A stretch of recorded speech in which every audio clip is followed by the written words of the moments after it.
Episode 55. Bukannya takut dan merasa bersalah, Brian malah semakin bahagia dan semakin bersemangat untuk menggoda Shirley.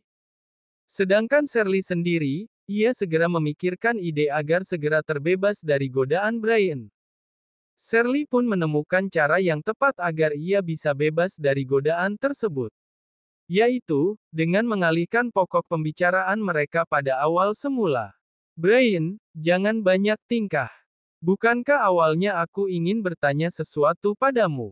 Tolong jangan mengalihkan pokok pembicaraan kita, ucap Shirley pura-pura kesal. Loh, kok malah menyalahkan aku sih? Aku tidak mengalihkan pembicaraan sama sekali. Ya sudah, katakan saja apa yang ingin kamu tanyakan padaku. Aku akan jawab sejujur mungkin, ucap Brian sambil tersenyum. Dengan rasa sedikit enggan, Shirley berusaha meloloskan suaranya agar ia bisa bertanya pada Brian.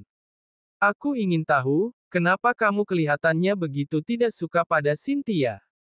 Bukankah kalian sepupuan? Bukankah seharusnya, sepupu itu dekat satu sama lain, seperti sepupu pada umumnya? Brian tidak langsung menjawab, mengalihkan pandangannya dari Shirley menjadi melihat lurus ke depan. Aku tidak suka dengan sikapnya. Entah kenapa, aku semakin tidak suka pada dia saat papa memilih menjodohkannya dengan aku, dan dia setuju dijodohkan. Cuma itu, tanya Shirley dengan perasaan tak percaya. Yah, cuma itu saja. Shirley terdiam. Perasaannya mengatakan kalau bukan itu alasan Brian membenci Cynthia, melainkan, ada alasan lain. Tapi sayangnya, ia tidak bisa menebak apa sebab sesungguhnya, dan Brian tidak ingin mengatakan sebab sesungguhnya itu. Brian pun menoleh ke arah Shirley kembali. Shirley, sebaiknya kamu istirahat sekarang. Karena besok, kamu akan menghadapi sesuatu yang mungkin membutuhkan kesabaran ekstra. Oh, iya.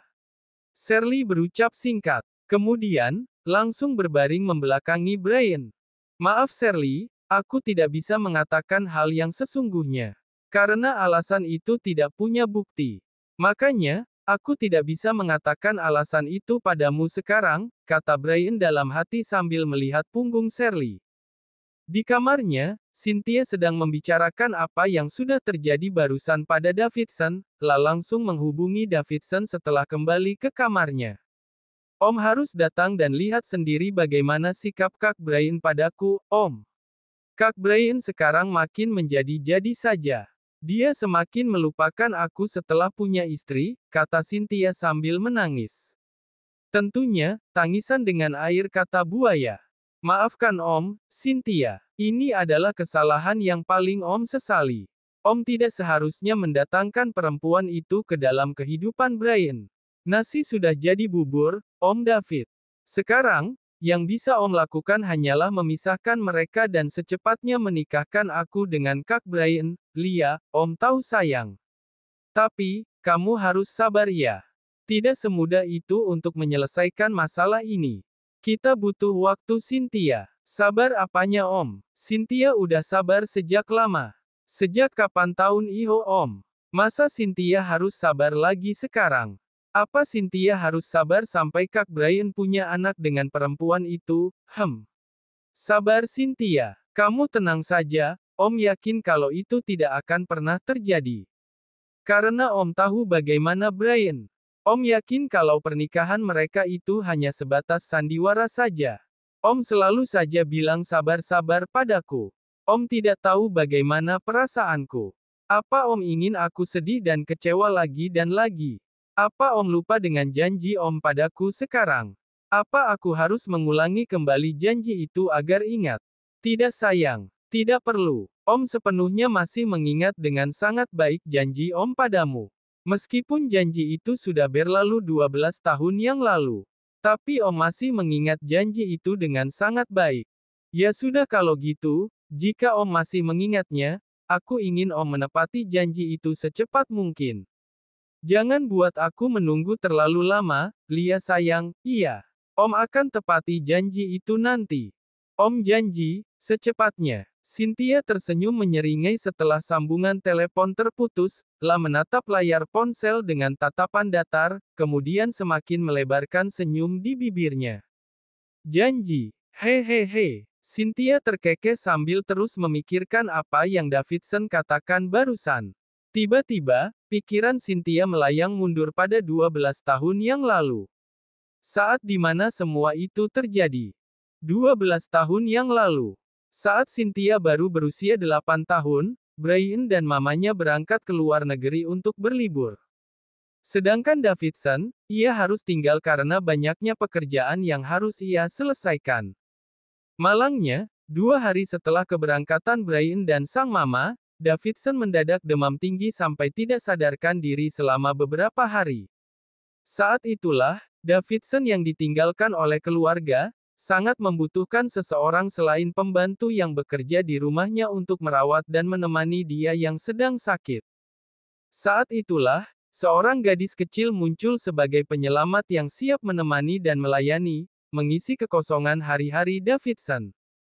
Davidson merasa berhutang budi pada gadis kecil itu, dan berjanji untuk membahagiakan sang gadis juga menjodohkan gadis tersebut dengan anaknya Brian setelah dewasa nanti. Ingatan itu menghilang dengan senyum yang semakin melebar di bibir Cynthia. Cynthia tersenyum karena kebodohan Davidson. Menertawakan apa yang selama ini tidak diketahui oleh papanya Brian itu. Sebenarnya, gadis kecil yang selalu ada dan selalu menemani Davidson saat itu bukanlah Cynthia. Melainkan, Ratna, kakak angkat Cynthia yang sekarang sudah tiada. Mendengar bahwa Davidson ingin menjodohkan Brian dengan gadis yang menemani dia saat ia butuhkan, Cynthia didorong mamanya untuk tampil sebagai gadis tersebut dengan berbekalkan cerita dari sang kakak angkat yang bernama Ratna. Ratna yang malang, tidak bisa berbuat apa-apa selain pasrah dan mengalah, pun menutup rapat-rapat rahasia tersebut sampai ia tiada. Brian terbangun saat ia merasa, sesuatu yang berat sedang menindih dadanya. Dengan berat, ia membuka mata dan melihat, rambut seseorang sedang menghalangi pandangannya saat ini. Saat itulah Brian sadar, kalau tubuh kepala Shirley sedang berada di atas dadanya. Brian tersenyum senang. Meskipun ia merasa sedikit sesat, tapi hatinya bahagia. Membiarkan kepala Shirley tetap berada di atas dadanya. Beberapa menit kemudian, suara azan terdengar merdu dari ponsel milik Shirley. Dengan malas, Shirley membuka matanya karena panggilan azan tersebut. Mengedip-ngedipkan matanya untuk mengumpulkan semua kesadaran yang masih berserakan. Saat kesadarannya sudah terkumpul sempurna, ia begitu kaget dengan apa yang sudah ia lakukan. Dengan cepat, Shirley ingin bangun dari baringnya untuk menjauh dari Brian. Sayang, 1000 kali sayang. Rambut panjang miliknya tersangkut di anatah kancing piyama Brian. Alhasil, ia kembali jatuh dan mencium dada bidang Brian dengan lekat. Auh! Shirley berucap sambil mengelus kepalanya karena sakit.